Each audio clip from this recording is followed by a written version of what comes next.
이상한 소리가 나죠?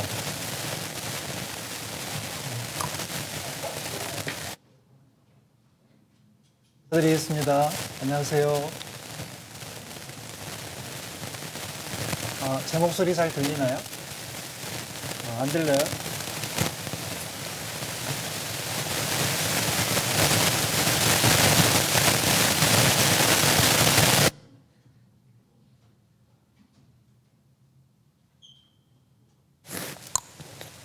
이제 잘 들리나요?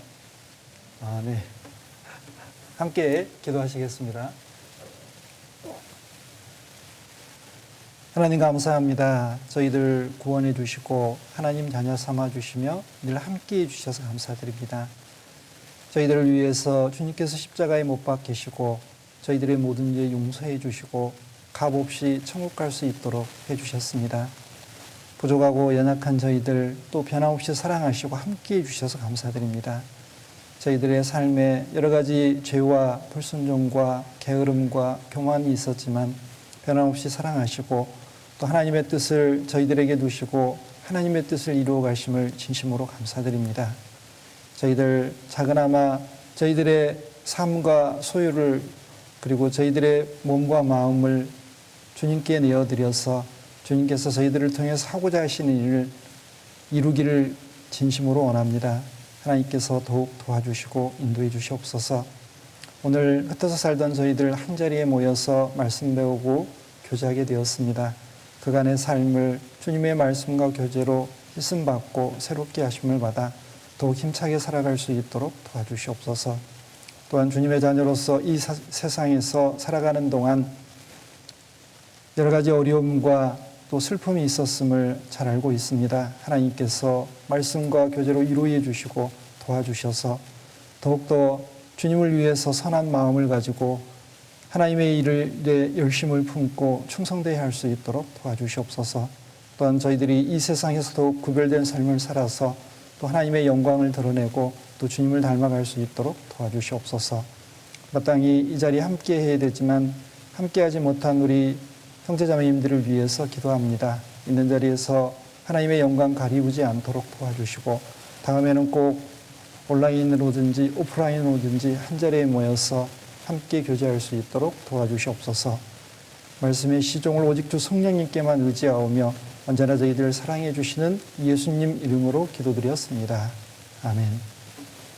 네, 사무엘상 3장 19절부터 4장 1절까지 제가 읽겠습니다. 사무엘상 3장 19절부터 4장 1절까지입니다.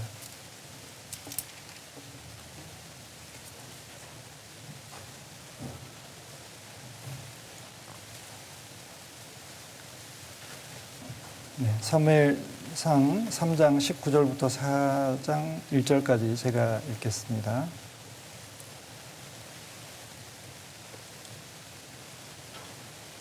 19절 사무엘이 자라매 여호와께서 그와 함께 계셔서 그 말로 하나도 땅에 떨어지지 않게 하시니 단에서부터 브엘세바까지의 온 이스라엘이 사무엘은 여호와의 선지자로 세우심을 입은 줄을 알았더라. 여호와께서 실로에서 다시 나타나시되 여호와께서 실로에서 여호와의 말씀으로 사무엘에게 자기를 나타내시니 사무엘의 말이 온 이스라엘에 전파되니라. 이스라엘은 나가서 블레셋 사람과 싸우려고 에베네셀 곁에 진치고 블레셋 사람은 아벡에 진쳤더니. 네, 거기까지 읽겠습니다. 오늘은 사무엘 선지자에 대해서 좀 배워보겠습니다. 사무엘 선지자는 이스라엘의 이제 마지막 사사이고 특이하게도 이 사무엘 선지자는 세 가지 직분을 가지고 있었습니다. 하나님께서 자신의 일을 시키실 때 기름을 부어서 이렇게 부름을 하는 세 가지 이제 역할이 있는데 첫 번째는 제사장이고 두 번째는 선지자고 세 번째는 왕이나 사사입니다. 그런데 사무엘은 특별하게도 이 세 가지 역할을 다 했습니다.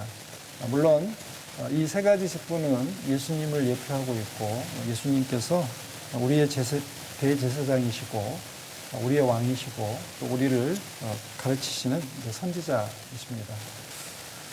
이제 사무엘은 어렸을 때부터 하나님께 바쳐졌습니다. 이름의 뜻은 잘 아시는 것처럼 하나님께 구함, 또 하나님의 지명하심을 입었다라는 뜻입니다. 사무엘은 어렸을 때 하나님께 부름 받아서 이제 성막에서 살았고 어린 시절을 대부분 성막과 함께 했습니다. 그리고 이제 여러분들 나이 정도 됐을 텐데요. 아마 중등부, 아마 소년이었을 때 하나님의 말씀을 받아서 이제 하나님의 뜻을 이스라엘 백성들에게 전했고 머리가 휘어져서 늙어서 죽을 때까지 하나님이 맡기신 일을 잘 감당했습니다. 여러분들도 사무엘처럼 이제 어렸을 때 부름받아서 하나님의 일을 하다가 평생을 하나님께 드리고 하나님께 영광 돌리며 살다가 하나님 앞에 갔으면 좋겠습니다. 그 사무엘이 태어날 때의 시대적 배경을 좀 살펴보면 이제 사사 시대 마지막이 지나서 왕정 시대로 들어갈 때쯤이었습니다. 그런데 사사 시대 때 마지막이 그때 이스라엘이 왕이 없으므로 사람이 각각 그 소견에 옳은 대로 행하였더라 그랬습니다.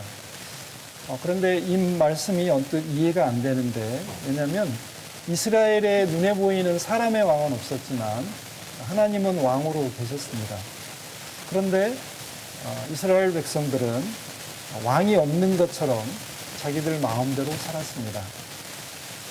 하나님께서 왕이셨는데 하나님을 왕으로 인정하지 않고 자기들이 스스로 왕이 되어서 자기들 마음대로 인생을 살아가던 그 시기에 하나님께서는 이스라엘 백성들을 사랑하셨기 때문에 이스라엘 백성들을 구원하시고 또 보호하시고 인도하시기 위해서 사무엘 선지자를 택해서 이스라엘 백성들에게 주셨습니다. 그런데 당시 제사장이 없었냐? 예, 제사장도 있었고, 그리고 어떤 이스라엘 민족의 지도자들이 없었냐? 있었습니다. 방백들도 있었고 장로들도 다 있었는데, 그럼에도 불구하고 하나님의 뜻, 마음에 맞는 어떤 지도자가 없었습니다. 당시 제사장은 엘리였습니다. 그런데 엘리 제사장은 나이가 많이 들었고 하나님에 대한 사랑과 충성심을 잃어가고 있었습니다. 또 그 아들 홈리와 비나스는 불량자로 하나님을 알지 못했다 그랬습니다. 하나님께서 성경을 기록하실 때 1.1획도 하나님의 성령의 감동하심을 입어서 이제 기록이 되잖아요. 그런데 이 엘리의 두 아들은 불량자라고 그랬습니다. 불량한 사람이라고 했는데 아무튼 죄를 많이 지었고 제사장으로서 하지 말아야 할 일들을 아주 자주 했습니다. 그래서 하나님께서는 그 엘리의 두 아들을 불량자라고 했습니다. 바꿔야 되나? 이거 뭐가 문제가 있는 것 같습니다. 잠시 잠깐 쉬겠습니다. 옆 사람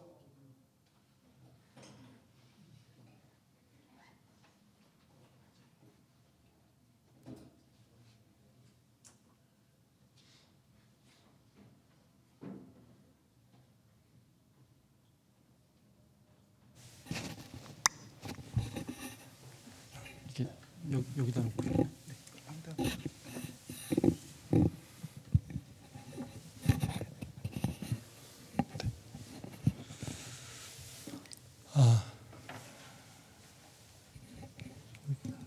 네, 잘 들리나요? 제 목소리 톤이 일정하니까 여러분들이 좀 졸릴 수가 있어요. 그래서 제 목소리를 50분간이나 2시간 듣고 졸지 않으면 정말 대단한 사람들입니다. 그래서 제가 상도 주고 그랬습니다. 옛날에 교회에서는. 네. 그런데 우리 잘 아는 것처럼 지도자들이 타락하면 백성들은 자연스럽게 지도자들을 본받기 때문에 자연스럽게 타락합니다.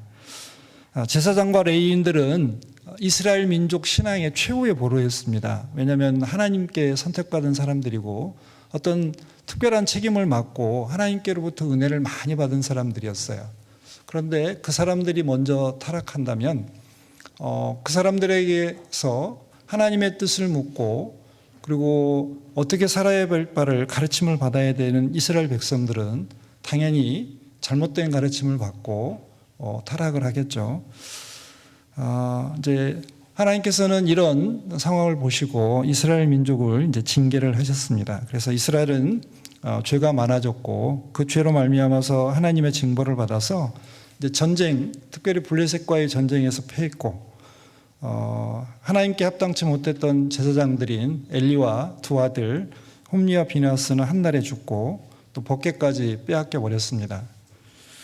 자, 이런 상황에서 하나님은 이스라엘 백성들을 사랑하셨기 때문에 사무엘을 자신의 일꾼으로 부르셨고 이스라엘 민족을 하나님의 뜻대로 인도했습니다. 사무엘은 원래 레위인이었고 나실인이었습니다. 그 어머니 한나의 기도로 이제 출생을 하게 되죠. 그리고 산 곳은 에브라임 산지인 라마에 있었습니다. 그래서 에브라임 사람으로 불리웠습니다.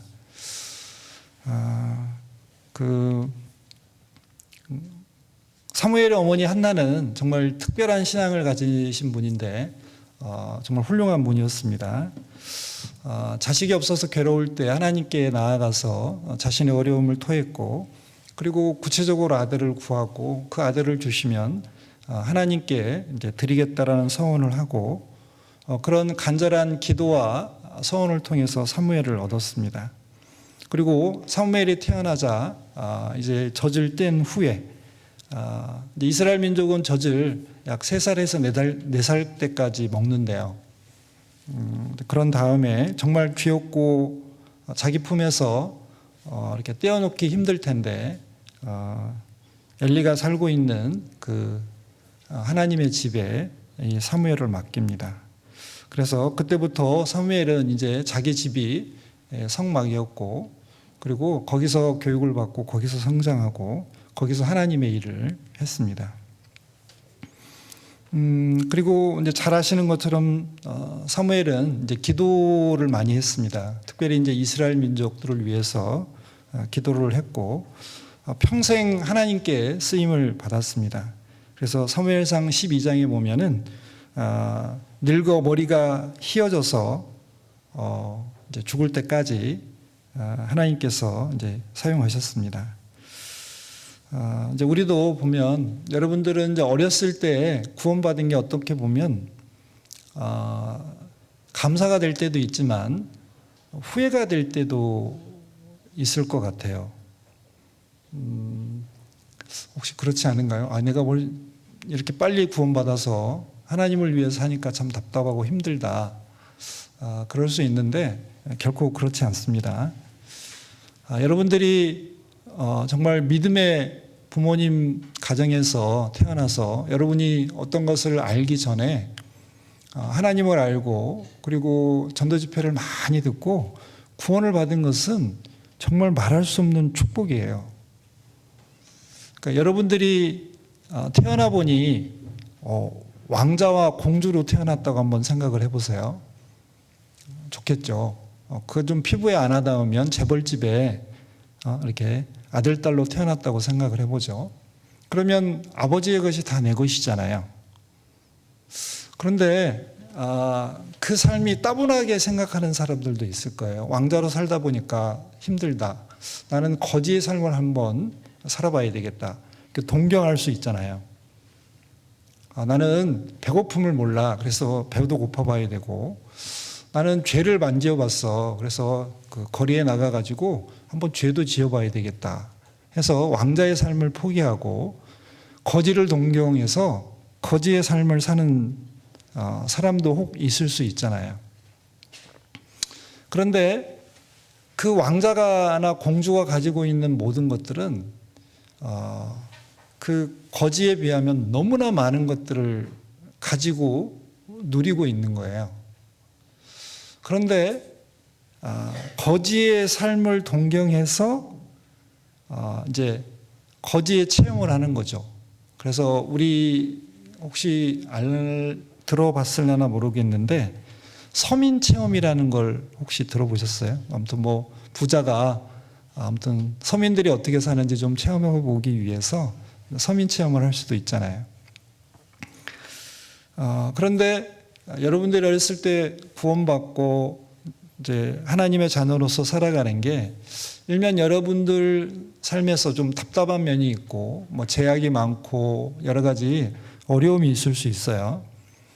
그런데 그게 영원하신 하나님, 모든 것을 하나님 모시기에 가장 좋은 삶이고, 그리고 그게 가장 훌륭한 삶이기 때문에 여러분들에게 허락하신 거거든요. 그런데 여러분은 이 세상에 사니까 이 세상 사람들의 이야기를 듣고 이 세상 사람들이 추구하는 것들을 바라보면서 살 때가 많아요. 그래서 여러분들은 성장하면서 죄도 그만큼 성장하고, 그리고 세상도 여러분들에게 크게 다가오기 때문에 여러분은 늘 갈등하고 방황할 수밖에 없어요. 그리고 어떤 사람들은 신앙을 포기하고 세상으로 나가는 사람도 있고, 또 세상과 교회 사이에서 중간에 서 가지고 방황하고 갈등하는 사람도 있을 수 있습니다. 그리고 교회 안에 들어와 있지만, 예를 들면 교회에 70% 80% 이렇게 마음이 와 있지만 세상에 대한 동경, 죄에 대한 동경을 10%나 20% 정도 하고 있는 사람도 있을 수 있어요.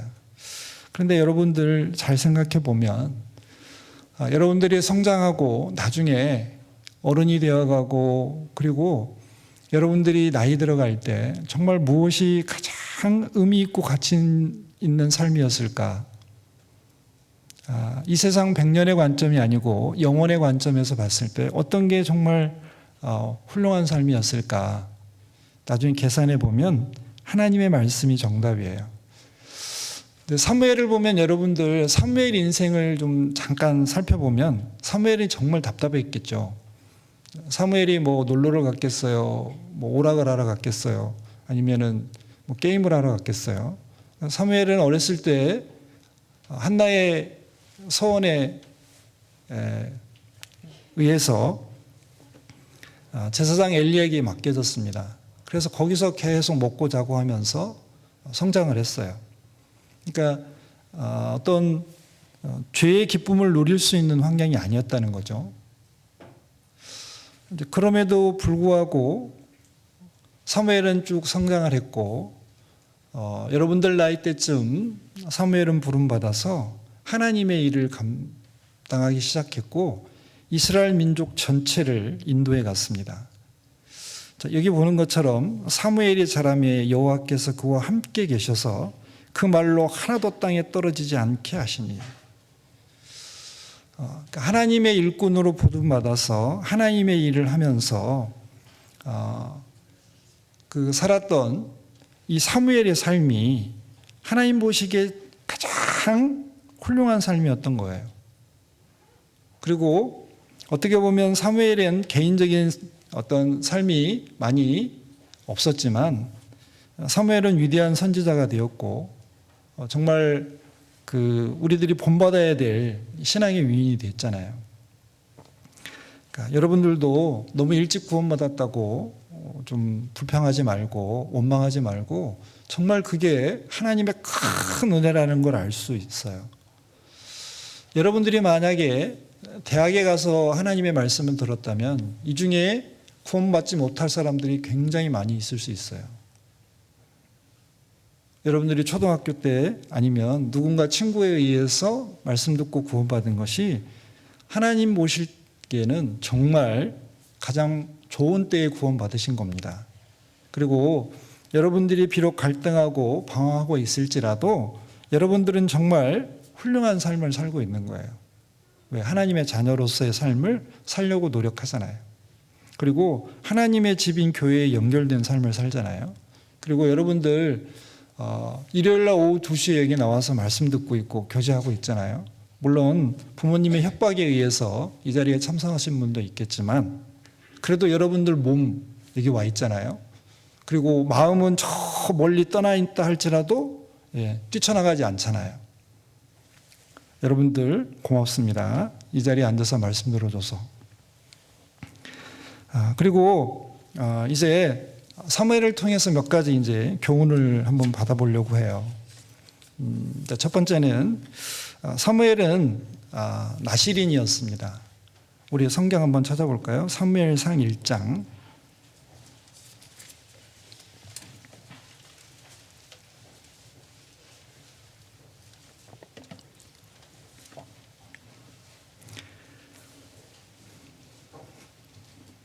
사무엘상 1장 10절입니다.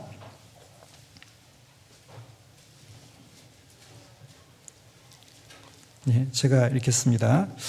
한나가 마음이 괴로워서 여호와께 기도하고 통곡하며 서원하여 가로되 만군의 여호와여, 만일 주의 요종의 고통을 돌아보시고 나를 생각하시고 주의 요종을 잊지 아니하사 아들을 주시면 내가 그의 평생의 그를 여호와께 드리고 삭도를 그 머리에 대지 아니하겠나이다. 삭도를 그 머리에 대지 아니하겠나이다 라고 했습니다. 이거는 나실인을 이야기하고 있습니다. 나실인이라는 것은 뜻은 이제 구별이라는 뜻이에요. 나실인에게는 세 가지 이제 규례가 있습니다. 첫 번째는 포도주와 독주를 멀리하고, 이제 두 번째는 삭도를 머리에 대지 않는다. 그 삭도를 머리에 대지 않는다는 것은 머리를 깎지 않는다는 뜻입니다. 세 번째는 죽은 시체를 가까이 하지 않아요. 이제 부모 형제가 죽어도 몸을 더럽히지 않습니다. 자, 이것은 특별한 의미를 가지고 있습니다. 자, 영적으로 교훈받으면 포도주와 독주를 멀리하는 것은 세상의 즐거움을 피하는 겁니다. 포도주는 사람의 마음을 기쁘게 한다고 했습니다. 독주는 사람을 취하게 해서 이렇게 흥분시키기도 해요. 포도주와 독주를 멀리한다. 어떤 자신 개인의 즐거움, 그 기쁨을 멀리하고 사는 겁니다. 자, 두 번째는 삭도를 그 머리에 대지 않는다. 이제 자기 머리가 없는 거예요. 즉 이제 하나님께 순종하겠습니다라는 뜻입니다. 세 번째는 죽은 시체를 가까이 하지 않는데, 이제 이건 죽은 행실을 떠나는 거고요. 그 다음에 인정에 매이지 않고 하나님의 뜻대로 이제 사는 겁니다. 자, 한나가 이제 소원대로 아들을 얻어서 이렇게 하겠습니다 했는데 실제로 이제 젖을 떼고 하나님께 드립니다. 1장 27절 28절입니다.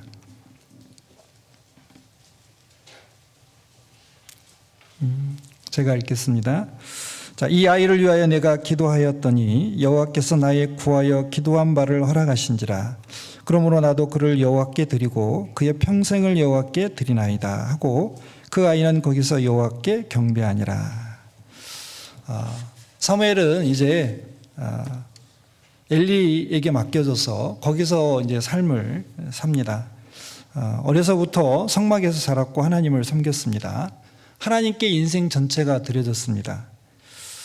여기서 아이 사무엘이라고 하는데, 아이는 뭘 찾아보니까 이제 유아기로부터 청년기에 이르는 모든 사람들을 다 포함한대요.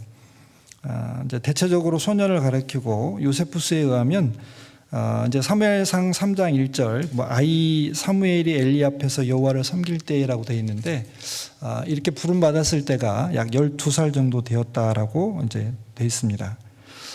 근데 사무엘은 일단 그 아버지 집을 떠나서 성막에서 생활을 했고, 사랑하는 가족들과 떨어져서 엘리 제사장과 이제 삶을 살았습니다. 이제 어렸을 때부터 하나님에 대한 헌신과 봉사를 했어요. 이제 여러분들 혹시 이제 그 요즘 표현으로 바꿔보면 교회에 와가지고 어렸을 때부터 목사님들과 함께 생활을 하는 거예요.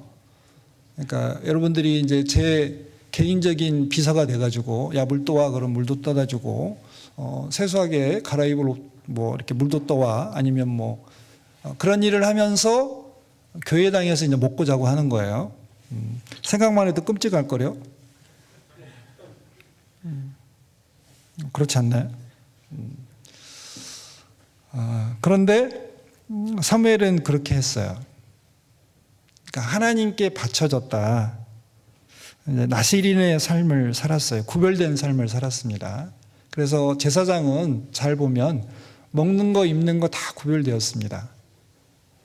그리고 하는 일도 구별되었습니다. 사무엘도 아론의 후손은 아니었지만 레위인이었고 또 직임으로 하면은 제사장의 직임을 받았어요. 그러니까 어렸을 때부터 이렇게 이제 구별된 삶을 살았습니다. 엄마 한나가 그의 평생의 그를 여호와께 드리고 삭도를 그 머리에 대지 아니하겠나이다. 어머니의 기도에 의해서 평생이 드려진 사람들. 여러분들도 아마 부모님들이 다 기도로 여러분들을 낳았을 거예요.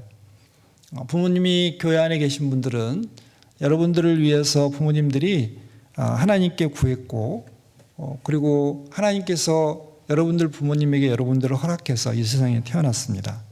또한 친구의 소개에 의해서 구원받고 참여하는 분들은 구원을 안 받으셨지만 좀 그 부모님의 사랑에 힘입어서 이 땅에 태어나게 되었어요. 그리고 구원받은 부모님들은 여러분들이 하나님의 사람이 되기를 원합니다. 그리고 한나처럼 여러분들이 나시린이 되기를 원해요. 세상에서도 구별되고 자신의 어떤 기쁨과 만족을 위해 살지 않고 오직 하나님께 순종하고 그리고 하나님의 뜻을 위해 평생을 바치는 사람, 그런 사람이 되기를 원하는 거죠. 사무엘을 보면서 우리는 하나님께 바쳐진 사람이 어떤 사람인지, 그리고 어렸을 때 구원받고 신앙생활을 어떻게 하고 평생 무슨 일을 해야 되는지를 금방 알 수 있어요. 자, 그래서 사무엘을 통해서 첫 번째로 교훈받을 수 있는 것은 사무엘은 나시린이었다는 거예요. 구원받은 모든 그리스도인들도 하나님 보시기에 나시린입니다. 이 세상에서 구별되어야 되고, 그리고 이 세상 사람들이 추구하는 걸 위해서 살아가는 게 아니고 하나님의 뜻을 위해서 살아가야 됩니다. 자, 여러분들도 구원받았으니까 나실이라는 것을 잊지 않았으면 좋겠습니다. 또 두 번째는 사무엘은 순종하는 사람이었습니다. 사무엘상 3장 보겠습니다. 사무엘상 3장 4절 5절입니다.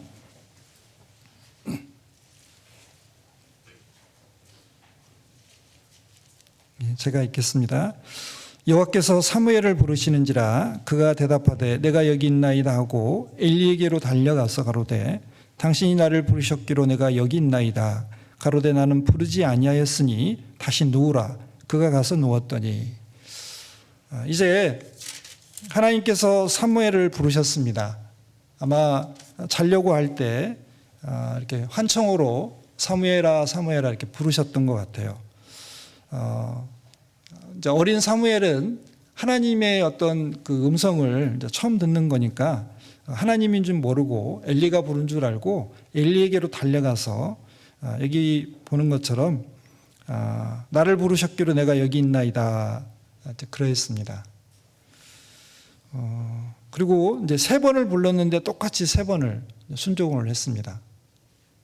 짜증을 낼 만도 한데 불러놓고 안 불렀다고 하고 불러놓고 안 불렀다고 하고 사무엘 입장에서는 좀 열받을 수 있는데 사무엘은 정말 훌륭한 사람이어서 짜증 안 내고 똑같이 했습니다.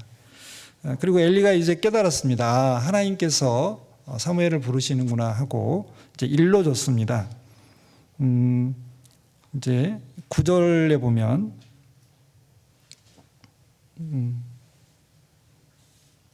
이에 사무엘이 가서 누웠다가 그가 너를 부르시거든 내가 말하기를 여호와여 말씀하옵소서 주의 종이 듣겠나이다 하라. 이에 사무엘이 가서 자기 처소에 누우니라.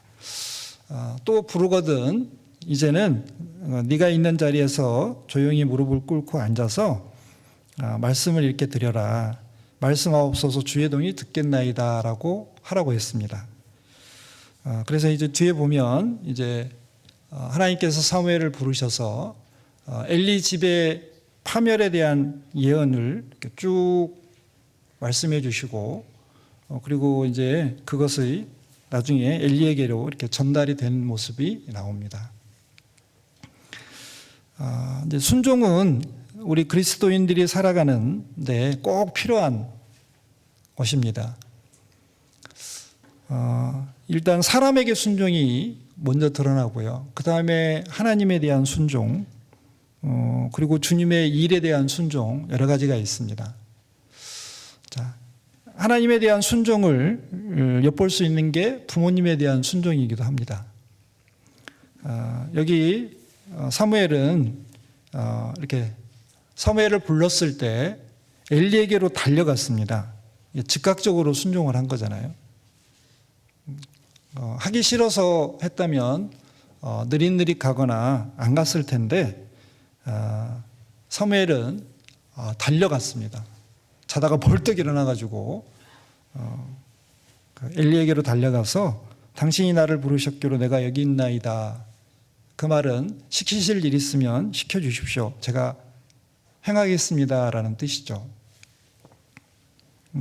그리고 3번 부르셨는데 또 3번 똑같이 했고 이제 하나님이 부르셨을 때는 하나님의 뜻을 잘 듣고 행했습니다. 이제 사무엘을 쭉 보면은 하나님의 뜻을 어긴 적이 없습니다. 사무엘이 죽을 때까지 철저하게 하나님의 뜻에 맞춰서 산 사람이에요. 한 사람이 태어나서부터 죽을 때까지 하나님의 뜻만을 위해 살아간다. 어떻게 보면 참 멋진 인생이기도 하지만 불순종하는 입장에서 보면은 참 답답한 인생일 수도 있어요. 그런데 사무엘은 정말 순종의 사람이었습니다.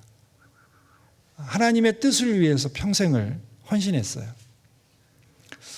여러분들도 이제 인생을 사는데 자신을 위해 살 수도 있고 다른 사람을 위해 살 수도 있어요. 또 교회를 위해 살 수도 있고 복음을 위해 살 수도 있고 주님을 위해 살 수도 있습니다. 한 번뿐인 내 인생인데 내가 가지고 있는 내 몸과 마음과 생각, 삶과 소유를 어디에 투자를 해서 어떤 일을 하느냐에 따라서 여러분들의 삶은 영원의 관점으로 평가가 될 때 하나님께서 크고 귀하게 여기실 수도 있고 칭찬과 존귀와 영광을 받을 수도 있고 여러분들의 삶이 게으르고 악한 종이라고 평가받아서 하나님께로부터 배척될 수도 있어요. 그러니까 여러분의 이름은 이미 생명책에 기록이 돼 있고 하늘에 다 알려져 있는데 여러분들의 삶이 순종으로 이루어져서 하나님의 기념책에 다 기록이 되어서 그리스도의 심판대 앞에서 큰 상을 받으면 좋겠는데 그때 불 가운데서 구원받는 사람처럼 하나님께 책망과 여러 가지 이렇게 내가 원하지 않는 핀잔을 받는다면 얼마나 안타깝겠어요. 여러분들은 여러분들의 삶을 하나님의 뜻에 맞춰야 됩니다. 그렇지 않으면 여러분들의 삶에는 여러 가지 어려움이 생길 수 있어요. 순종하는 사람은 늘 기쁘고 감사합니다. 그리고 순종하는 사람 옆에 있으면 사람들이 굉장히 뜨거워져요. 왜? 순종하려고 하니까. 그런데 불순종하는 사람 옆에 있으면 사람이 차가워지고 이기적이 되고 배타적이 돼요.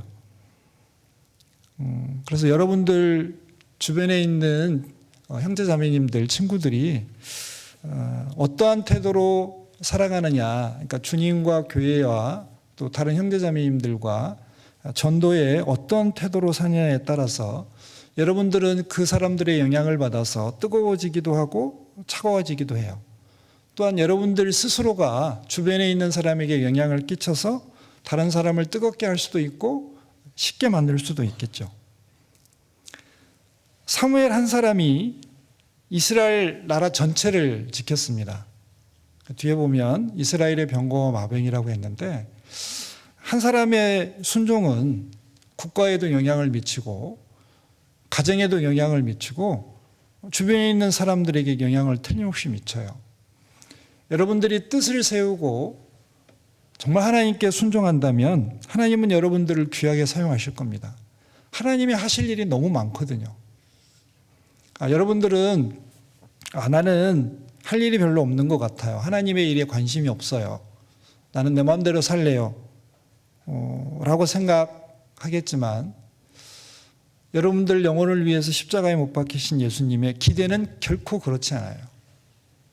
여러분들과 함께 삶을 살며 여러분들을 통해서 하나님의 영광도 나타내시고 누군가를 전도도 하시고 그리고 주님의 몸된 교회도 세우시고 그리고 하나님의 이름을 높이기를 원하셔요.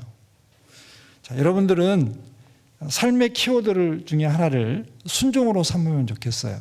내가 평생 주님의 뜻에 순종해야 되겠다. 순종하는 멋진 사람이 되어야 되겠다라고 좀 결심하고 각오와 결심을 하고 그런 삶을 좀 살았으면 좋겠습니다. 순종하라고 하면 짜증내지 말고요. 성경 읽으라면 짜증내지 말고 기도하라 그러면 귀찮아하지 말고 전도하러 갈 때 정말 주님의 마음을 가지고 담대함을 가지고 그리고 하나님의 간절한 도움을 바라면서 또 친구들에게 다가가서 친절히 대하고 복음도 전했으면 좋겠습니다. 자, 이제 세 번째는 사무엘은 기도의 사람이었습니다. 사무엘상 12장 보겠습니다. 사무엘상 12장.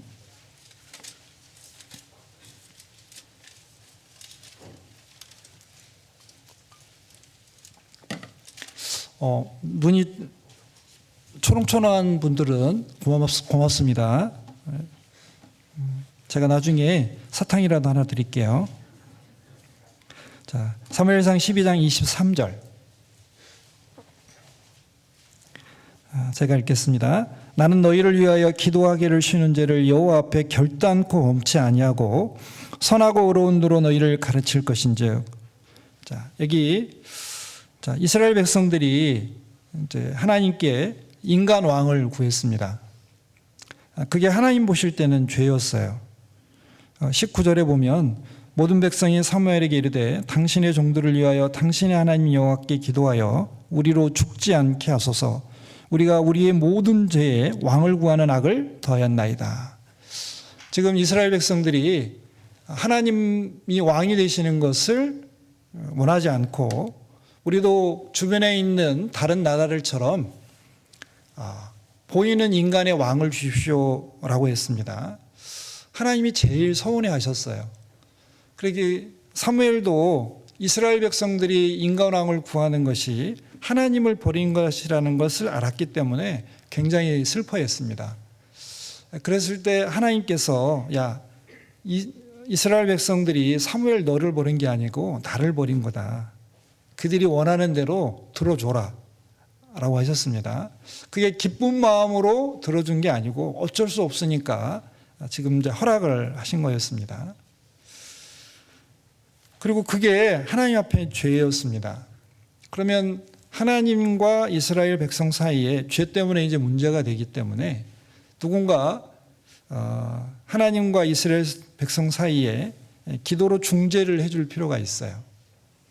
사무엘이 이제 그 일을 했습니다. 23절에 나는 너희를 위하여 기도하기를 쉬는 죄를 여호와 앞에 결단코 범치 아니하고 선하고 의로운 도로 너희를 가르칠 것이다. 기도해 주겠다. 기도하겠다 그랬습니다. 이것은 마치 예수님이 우리 죄인들을 위해서 기도하는 모습을 이제 연상하실 수 있을 겁니다. 모든 성경은 예수님을 증거하고 있기 때문에 범죄한 이스라엘 백성들과 하나님 사이에 있었던 사무엘의 역할은 범죄한 인간들과 하나님 사이를 중재했던 예수님에 대한 예표입니다. 특별히 인간의 죄 때문에 예수님은 십자가에 죽으셔야 했죠. 예수님의 십자가의 죽음으로 우리 구원받았습니다. 우리가 해달라고 안 했는데 우리의 일생을 하시는 하나님께서는 2000년 전에 이미 나의 죄를 다 아시고 십자가에 못 박히실 때 내 죄도 다 담당해서 이미 내 죄를 예수님 피로 다 용서해 놓으셨습니다. 자, 우리가 그걸 믿음으로 구원받아서 천국 가게 되었습니다. 자, 믿음 하나로 천국에 가게 됐고 하나님 자녀도 되고 영생을 누릴 수도 있게 됐고 또 우리가 주님을 위해서 이 땅에서 사는 만큼 천국에서도 우리가 영광을 누릴 수 있게 되었습니다. 자, 그 모든 것은 예수님 한 분을 통해서 우리들에게 주어지는 축복이에요. 우리는 늘 감사해야 되고 그 감사를 표현하고 살아야 됩니다. 그런데 감사를 가장 쉽게 표현할 수 있는 방법이 뭐냐면 기도하는 거예요. 하나님과 대화하는 겁니다. 사랑을 가장 쉽게 표현하는 것도 대화하는 거잖아요. 사랑한다고 하고 말을 안 해요. 그래서 여러분들은 부모님께 아무튼 부모님을 서운하는 데는 여러분들은 특등이죠. 더 이상 가르쳐주지 않아도 여러분들은 부모님 마음을 정말 아프게 해요. 대화하자고 하면 대화 안 하고 뭐라고 물어보면 단답형으로 하죠. 예, 아니요. 그리고 뭔가 좀 조언을 하려고 하면 내 인생 내 맘대로 할 테니까 상관하지 마세요. 그러면서 아침에 일찍 일어나지도 않아요. 그죠? 깨워주지 않으면 학교도 못 가요. 그러면서 알아서 한다고 큰소리 뻥뻥 치고 성적표 받으면 좀 부모님들이 좀 저 자리에 있었으면 좋겠는데 라고 이뚝뻥끔 못하도록 아예 단도리를 치죠. 성적표 안 나왔다고 막 숨기고. 자, 대화는 사람과의 관계에서 가장 기본적인 거예요. 그러니까 하나님과 우리와의 관계에서 가장 기본적인 건 뭐냐면 대화예요. 나의 마음과 생각, 나의 감정을 표현해야 돼요. 하나님에게도 마찬가지입니다. 그리고 다른 형제자매님들이나 분반 선생님에게도 마찬가지예요. 부모님에게는 더욱 마찬가지죠. 하나님은 이스라엘 백성들이 죄를 지었어도 문제가 안 된다고 얘기하셨습니다. 하나님께 문제가 되는 것은 하나님께로 오지 않는 거예요. 하나님께 구하지 않는 겁니다. 왜 구하면 다 하나님께서 해결해 주실 텐데 돌아오지 않는 거예요. 그래서 사무엘은 이스라엘 백성들을 위해서 기도하기 쉬는 죄, 기도를 쉬는 것이 죄래요.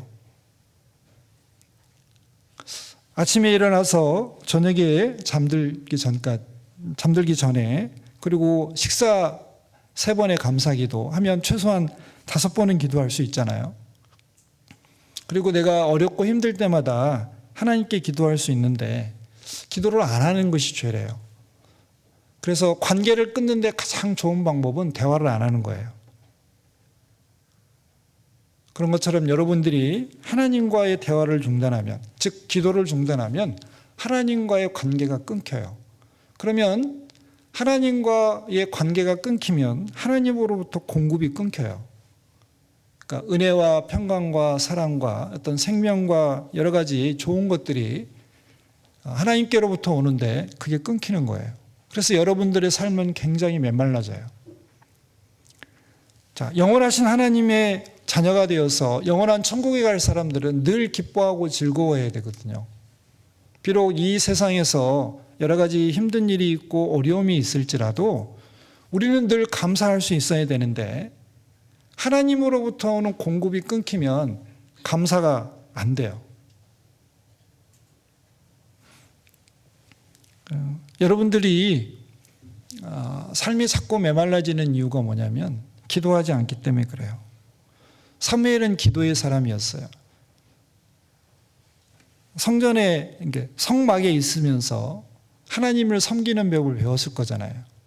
그러니까 삶 전체가 제사장으로서의 삶, 구별된 삶, 그리고 하나님의 뜻을 묻는 삶이었을 거예요. 사무엘은 이스라엘 민족을 위해서도 기도했습니다. 사무엘상 7장에 보면 온 이스라엘을 미스바로 모이라고 해서 내가 너희를 위하여 여호와께 기도하리라 그랬습니다.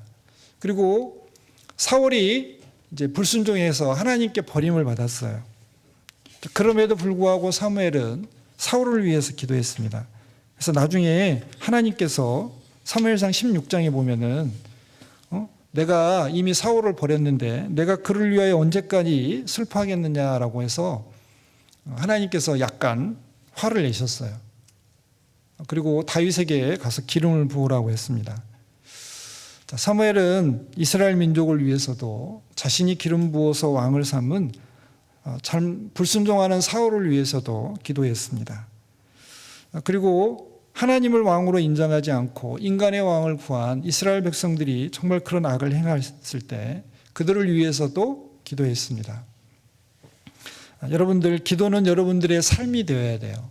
기도는 영혼의 호흡이잖아요. 숨 안 쉬면 답답하고 살아갈 수 없는 것처럼 여러분들이 기도를 쉬면 안 되거든요.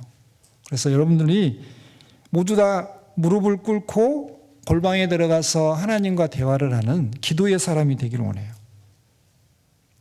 기도를 통해서 여러분들이 하나님께로부터 좋은 것을 공급받아서 여러분들 주변에 있는 사람들이 여러분을 보면 항상 늘 기쁘고 감사하고 즐거워하고 활기찬 삶을 살아서 좀 주변에 있는 사람들을 좀 밝게 했으면 좋겠어요. 여러분들 표정이 별로 그리스도인답지 않은 것 같아요. 여러분들 그리스도인을 세상에 비치고 세상의 소금이라고 했는데 전혀 빛나지 않아요. 여러분들의 얼굴은 거의 이제 썩어가는 것 같아요. 죄송합니다. 여러분들이 정말 기쁘고 감사하게 산다면 여러분들 얼굴 표정이, 여러분들의 말이, 여러분들의 어떤 삶이 분명히 다를 거예요. 그러면 기도하는 사람은 삶이 다르거든요. 순종하는 사람은 삶이 달라요. 그래서 이스라엘 백성들은 사무엘에게 요청을 했습니다. 위기, 나라에 어려움이 있을 때마다 사무엘에게 우리를 위해서 좀 하나님께 기도해 달라고 부탁을 드렸어요. 왜? 사무엘 선지자에겐 능력이 있었기 때문에 그래요. 왜? 기도와 순종의 사람이었고 여러분 배운 것처럼 구별된 사람, 나실인이었기 때문에 그렇습니다. 그리고 하나님이 특별히 사무엘 선지자를 선택해서 하나님의 일꾼을 삼으셨기 때문에 그래요. 자, 이제 네 번째로는 영적인 지도자인 사무엘을 좀 보겠습니다. 사무엘상 7장을 보겠습니다.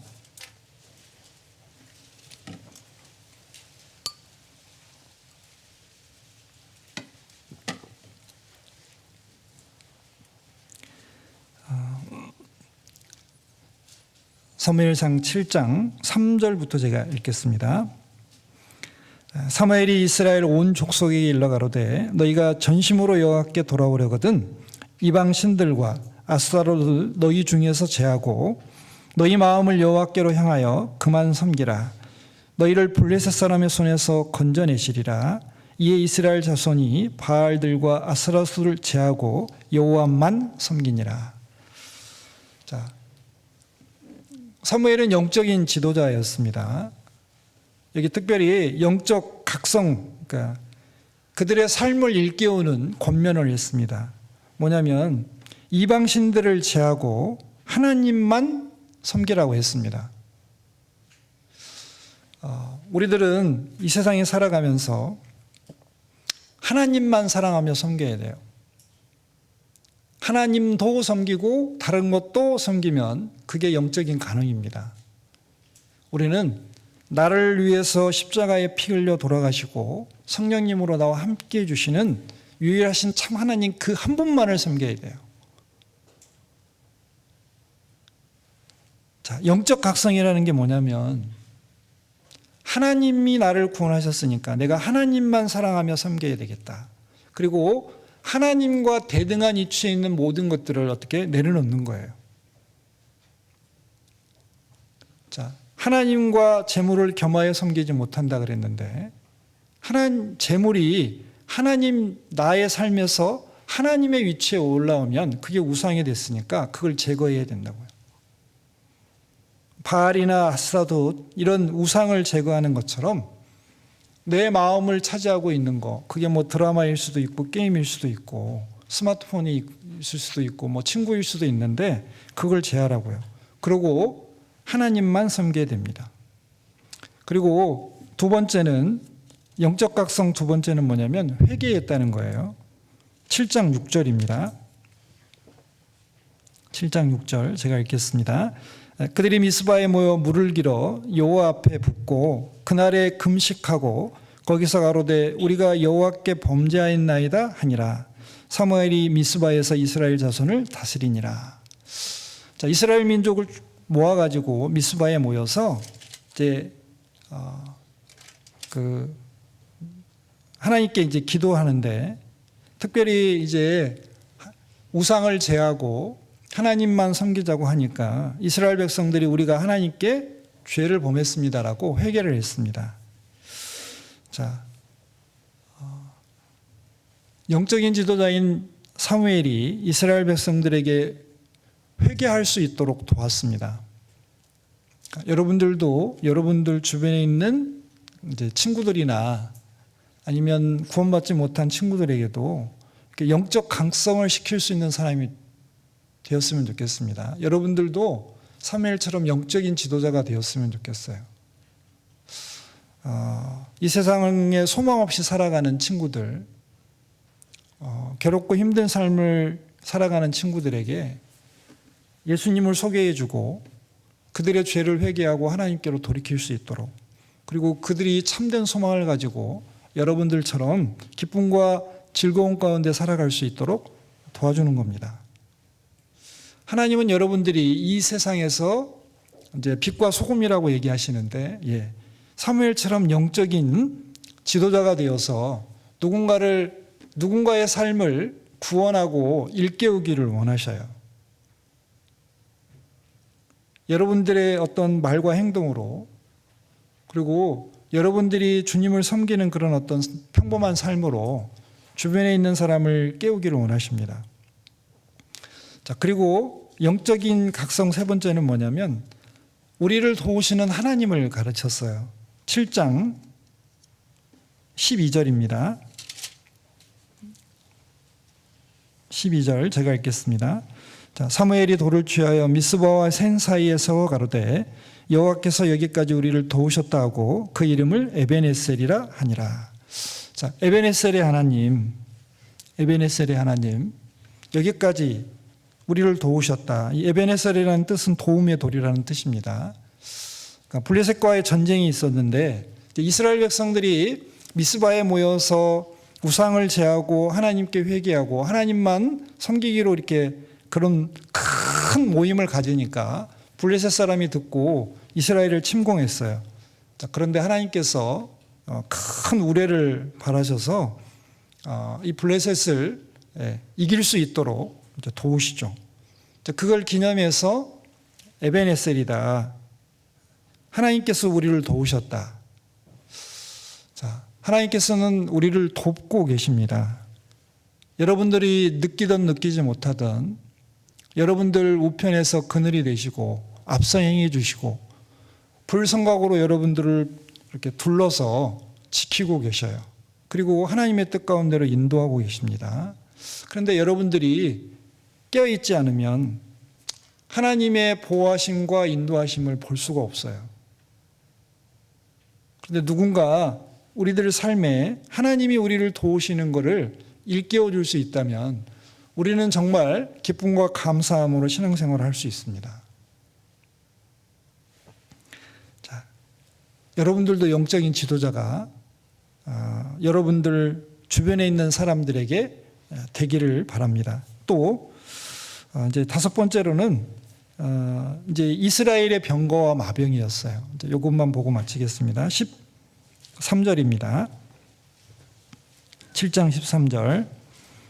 자, 이에 블레셋 사람이 굴복하여 다시는 이스라엘 경내에 들어오지 못하였으며 여호와의 손이 사무엘에 사는 날 동안에 블레셋 사람을 막으시매. 자, 사무엘이 살아있는 동안은 블레셋이 함부로 이스라엘을 침공하지 못했습니다. 왜냐하면 하나님의 선지자인 사무엘이 있었기 때문에 그래요. 자, 한 사람이 나라를 지키고 있었어요. 대단하죠. 그런데 엘리야도 엘리사도 이스라엘의 병거와 마병이라고 했습니다. 그러니까 이스라엘 민족을 뭐 아람이나 주변에 있는 나라들로부터 지킨 게 누구냐? 이스라엘 왕이 아니었어요. 남유다 왕이 아니었어요. 하나님의 뜻을 알고 하나님의 말씀에 순종하고 하나님의 뜻을 이스라엘 백성들에게 가르쳤던 하나님의 선지자들, 그러니까 하나님의 일꾼들이었어요. 엘리사가 있을 때 막 아람이 쳐들어왔지만 하나님이 어떻게 해요?